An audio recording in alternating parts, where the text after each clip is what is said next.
Hi ಸ್ನೇಹಿತರೆ, ನಮಸ್ಕಾರ. ನಾನು ನಿಮ್ಮ ಶಿವರಾಜ. ಇವತ್ತಿನ ಈ ಒಂದು ವಿಡಿಯೋದಲ್ಲಿ ಏನು ಹೇಳೋಕ್ಕೆ ಇಷ್ಟಪಡ್ತೀನಿ ಅಂತ ಹೇಳೋದಾದರೆ, ನೀವು ನಿಮ್ಮ ಒಂದು ರೇಷನ್ ಕಾರ್ಡ್ನಲ್ಲಿ ಕರೆಕ್ಷನ್ನ ಮಾಡಿರ್ತೀರ ಸ್ನೇಹಿತರೆ. ನಿಮಗೆ ಸ್ಲಿಪ್ನ ಕೂಡ ಕೊಟ್ಟಿರ್ತಾರೆ. ಸ್ಲಿಪ್ಪು ನೀವು ಕಳ್ಕೊಂಡೋಗ್ಬಿಟ್ಟಿರ್ತೀರ. ಅದನ್ನು ಅಪ್ರೂವಲ್ ಮಾಡಿಸೋದಕ್ಕೆ ನೀವು ಫುಡ್ ಆಫೀಸ್ಗೆ ಹೋದಾಗ ನೀವು ರಸೀದಿಯನ್ನು ತಗೊಂಡು ಬನ್ನಿ ಅಂತ ಕೇಳ್ತಾರೆ. ನಿಮ್ಮ ಹತ್ರ ರಸೀದಿ ಇರುವುದಿಲ್ಲ. ಆ ರಸೀದಿಯನ್ನು ಮರು ಪ್ರಿಂಟ್ನ ಪಡೆಯೋದು ಯಾವ ರೀತಿ ಅಂತ ಈ ಒಂದು ವಿಡಿಯೋದ ಮೂಲಕ ನಿಮಗೆ ತಿಳಿಸ್ಕೊಡ್ತೀನಿ ಸ್ನೇಹಿತರೆ. ಇದುವರೆಗೂ ನನ್ನ ಒಂದು ಯೂಟ್ಯೂಬ್ ಚಾನಲ್ನ ಸಬ್ಸ್ಕ್ರೈಬ್ ಮಾಡ್ಕೊಂಡಿಲ್ಲ ಅಂದರೆ ಆದಷ್ಟು ಬೇಗನೆ ಸಬ್ಸ್ಕ್ರೈಬ್ ಮಾಡ್ಕೊಳ್ಳಿ, ಹಾಗೆ ಬೆಲ್ಲೈಕನ್ ಮೇಲೆ ಕ್ಲಿಕ್ ಮಾಡ್ಕೊಳ್ಳಿ ಸ್ನೇಹಿತರೆ. ನಾನು ಮಾಡುವಂಥ ಪ್ರತಿಯೊಂದು ವಿಡಿಯೋ ನಿಮಗೆ ನೋಟಿಫಿಕೇಷನಲ್ಲಿ ಬಂದು ಬೀಳಲಿದೆ ಸ್ನೇಹಿತರೆ. ನೀವು ಕರೆಕ್ಷನ್ನ ಮಾಡಿರ್ತೀರಲ್ಲ ಸ್ನೇಹಿತರೆ, ರೇಷನ್ ಕಾರ್ಡ್ ಕರೆಕ್ಷನ್ನ ಮಾಡಿರ್ತೀರ.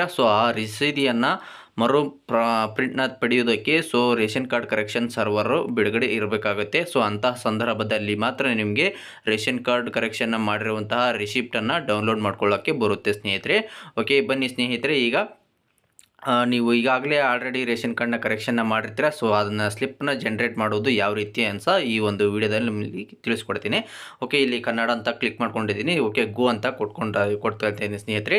ಓಕೆ, ಗೋ ಅಂತ ಕೊಟ್ಟ ನಂತರ ನೆಕ್ಸ್ಟ್ ನಿಮಗೆ ಈ ರೀತಿಯಾಗಿ ಓಪನ್ ಆಗುತ್ತೆ. ನಿಮಗೆ ಇಲ್ಲಿ ಪಡಿತರ ಚೀಟಿ ಸಂಖ್ಯೆಯನ್ನು ಎಂಟ್ರಿ ಮಾಡ್ಕೊಳ್ಳಿ ಅಂತ ಕೇಳುತ್ತೆ. ಈಗ ನಿಮ್ಮ ಒಂದು ಪಡಿತರ ಚೀಟಿ ಸಂಖ್ಯೆಯನ್ನು ಎಂಟ್ರಿ ಮಾಡಿಕೊಂಡು ನೆಕ್ಸ್ಟ್ ಮುಂದೆ ಅಂತ ಆಪ್ಷನ್ ಕಾಣ್ತಾ ಇದೆಯಲ್ಲ ಸ್ನೇಹಿತರೆ, ಅದನ್ನ ಮೇಲೆ ಕ್ಲಿಕ್ ಮಾಡ್ಕೊಳ್ಬೇಕಾಗತ್ತೆ. ಕ್ಲಿಕ್ ಮಾಡ್ಕೊಂಡ ನಂತರ ನೆಕ್ಸ್ಟ್ ಸೆಲೆಕ್ಟ್ ಮೆಂಬರ್ಸ್ ಅಂತ ತೋರಿಸುತ್ತೆ. ಇದರಲ್ಲಿ ಅಲ್ಲಿ ನಿಮ್ಮೊಂದು ಕಸ್ಟಮರ್ ಯಾರು ಬಂದಿರ್ತಾರೆ ಅವರ ಒಂದು ಹೆಸರ ಮೇಲೆ ಸೆಲೆಕ್ಟ್ ಮಾಡಿಕೊಂಡು ಲಾಗಿನ್ ಮಾಡ್ಕೊಳ್ಬೇಕಾಗತ್ತೆ. ನೆಕ್ಸ್ಟ್ ಗೋ ಅಂತ ಕೊಡ್ತಾ ಇದ್ದೀನಿ ಸ್ನೇಹಿತರೆ. ಓಕೆ, ಗೋ ಅಂತ ಕೊಟ್ಟಾಗ ನಂತರ ನೆಕ್ಸ್ಟ್ ನಿಮಗೆ ಇಲ್ಲಿ ಸರ್ವರ್ ಸ್ಲೋ ಇದೆ. ಓಕೆ, ಫಿಂಗರ್ ಪ್ರಿಂಟ್ ಅಂತ ಬರುತ್ತೆ ಆಪ್ಷನ್. ಅದರ ಮೇಲೆ ಕ್ಲಿಕ್ ಮಾಡ್ಕೊಳ್ಳಿ. ಕ್ಲಿಕ್ ಮಾಡ್ಕೊಂಡ ನಂತರ ನೆಕ್ಸ್ಟ್ ಕೆಳಗಡೆ ಬಯೋಸೆಕ್ಯೂರಿಟಿ ಮೇಲೆ ಕ್ಲಿಕ್ ಮಾಡ್ಕೊಳ್ಳಿ ಸ್ನೇಹಿತರೆ. ಅದನ್ನು ನೀವು ಕ್ಲಿಕ್ ಮಾಡ್ಕೊಂಡ ನಂತರ ನೆಕ್ಸ್ಟ್ ನಿಮಗೆ ಲೋಡಿಂಗ್ ಆಗುತ್ತೆ. ಲೋಡಿಂಗ್ ಆದ ನಂತರ ನೋಡ್ತಾ ಇರ್ಬೋದು ಮತ್ತೆ ಬಯೋಸೆಕ್ಯೂರಿಟಿ ಅಂತ ಕೇಳುತ್ತೆ. ಅದರ ಮೇಲೆ ಕ್ಲಿಕ್ ಮಾಡ್ಕೊಳ್ಳಿ. ಕ್ಲಿಕ್ ಮಾಡ್ಕೊಂಡಾಗ ನಿಮಗೆ ನಿಮ್ಮ ಒಂದು ಬಯೋಮೆಟ್ರಿಕ್ ಡಿವೈಸಲ್ಲಿ ರೆಡ್ ಲೈಟ್ ಬರುತ್ತೆ. ಅದಾಗ ಕಸ್ಟಮರ್ ಫಿಂಗರ್ ಇಟ್ಟಾಗ ಕ್ಯಾಪ್ಚರ್ ಆಗುತ್ತೆ. ಈ ಥರ ಕ್ಯಾಪ್ಚರ್ ಆಗುತ್ತೆ. ನೆಕ್ಸ್ಟ್ ಕೆಳಗಡೆ ಕ್ಯಾಪ್ಚರ್ ಕೋಡ್ ಇನ್ನು ಲೋಡಿಂಗ್ ಆಗಿಲ್ಲ. ಓಕೆ, ಈಗ ಲೋಡಿಂಗ್ ಆಗಿದೆ. ಇಲ್ಲಿ ಕಾಣುವಂತಹ ಕ್ಯಾಪ್ಚರ್ ಕೋಡ್ನ ಎಂಟ್ರಿ ಮಾಡ್ಕೊಳ್ಬೇಕಾಗತ್ತೆ ಸ್ನೇಹಿತರೆ.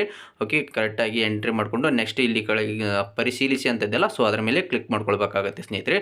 ಓಕೆ, ಅದರ ಮೇಲೆ ಕ್ಲಿಕ್ ಮಾಡ್ಕೊಂಡಾಗ ಎಲ್ಲ ನಿಮ್ಮ ಒಂದು ಆಧಾರ್ ನಿಮ್ಮ ಒಂದು ಫಿಂಗರ್ ಪ್ರಿಂಟು ವೆರಿಫಿಕೇಷನ್ ಆಗಿಬಿಟ್ಟು ಈ ರೀತಿಯಾದ ನಿಮ್ಮ ಒಂದು ರಿಸಿಪ್ಟ್ನ ನೀವು ಪಡ್ಕೊಳ್ಬೋದು ಸ್ನೇಹಿತರೆ. ಇದನ್ನು ನೀವು ಪ್ರಿಂಟ್ನ ತಗೊಂಡು ನಿಮ್ಮ ಒಂದು ಫುಡ್ ಆಫೀಸ್ಗೆ ಹೋಗಿಬಿಟ್ಟು ಇದನ್ನು ಅಪ್ರೂವಲ್ನ ಮಾಡಿಸ್ಕೊಳ್ಬೋದು ಸ್ನೇಹಿತರೆ.